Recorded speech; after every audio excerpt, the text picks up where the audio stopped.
Alright, so here's our next example in our tutorials here covering JavaScript. What I want to do is continue to kind of primp up my interface. We left off with this nice little temperature conversion program we did, and I'd like to further develop that today. And what we're going to do here is look at, instead of the onClick event where we click a button, I'm going to look at the onChange event, and we'll redo our interface to kind of be able to convert from both Celsius to Fahrenheit and Fahrenheit to Celsius. First thing I'm going to do is start by using a little copy and paste here. So I'll copy what I did before. I'm just going to paste it, and I'll give it a new name here. We'll call this will be example 5.6. And what do we want to document here? We want to look at the Onchange event. So I'll put Onchange. So I got a couple here I'll do. Alright, so here's my Onchange. Let me grab my editor. So I got my editor over here, and what's nice about this, I could just drop that onto there. And again, I'm using Notepad++. Let me pull back up my user interface here. What I want to do here is get rid of this button, and I'm just going to, anytime the user changes this field, I want to automatically update this field. I'm also going to get rid of degrees here, and I'm going to start using maybe the symbol degree, which we can do in HTML. It just kind of make things a little more optimal for our user interface. Alright, so where do we start here? Let's go back through our code that we've been working on here. Again, I'm kind of scrunched up with our screen, so bear with me on this. We said let's get rid of this this button here, so let's do that. I'm going to delete the button, and I'll just save it. I'll just kind of refresh over here. Did I save it? Whoops, I have the wrong one here that I'm working with. Let me close that off for right now. I'm going to run it in Chrome today. Alright, there we go. So we got rid of the button. What else we got to get rid of here? We got the temperature conversion. Alright, we need to get rid of some of the text up here because we're going to go both Fahrenheit to Celsius and Celsius to Fahrenheit.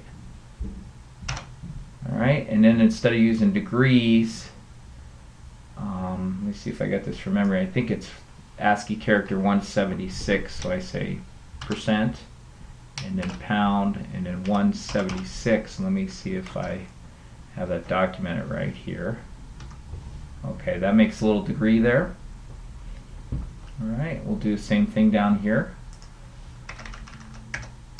So remember back from our HTML, if you start with the ampersand and then a pound, and then if you have the right ASCII character,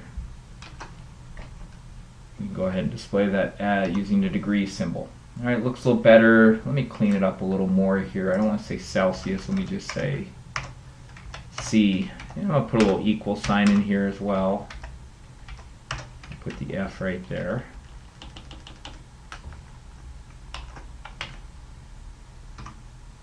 There we go. Okay, so it cleans that up a little bit. Now, what I want to do is I want to be able to, when I put in 100 here and then change that, I want this box over here to be updated. Alright, so we're looking at the onChange event. So let's go into our text boxes here, and we need to write a little more code. And so I'm going to look at text box 1. What I'll do here is I will add to it the onChange event. And it's just onChange equals, and we document what we want to do when that particular field changes. And what I'm going to write in here is onChange. I want text box 2, which is my Fahrenheit. Whoops, dot value, remember dot operator, is going to equal, definitely run out of room here, text box, whoops, we got 9 divided by 5 times text box 1 dot value plus 32. Put my end quote on there, and so now when it changes, we're also going to change text box 1. So let's try that now.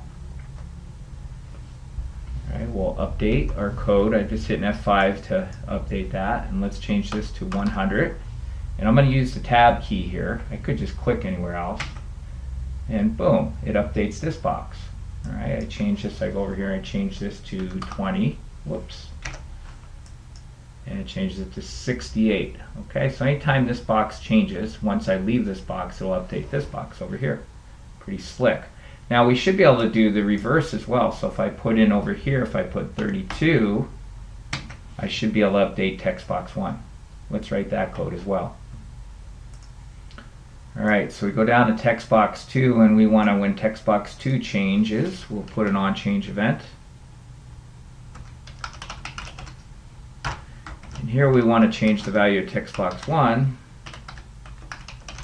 We need to do a little bit of algebra here. Okay, to do that, we're going to take, and it's going to be 5, what is the formula for that? The algebra behind it will be 5 divided by 9 times, and then we'll take whatever's in text box 2 dot value, and then we need to do a little subtraction. Okay, so we did just some simple algebra there in the background. Not a big deal. You guys can go through and work that out if you like. And that should give us the accurate Celsius value once we're given the Fahrenheit. Let's pull that up. Alright, so Fahrenheit, I need to refresh here. And if Fahrenheit is 212 degrees, okay, it seems to work.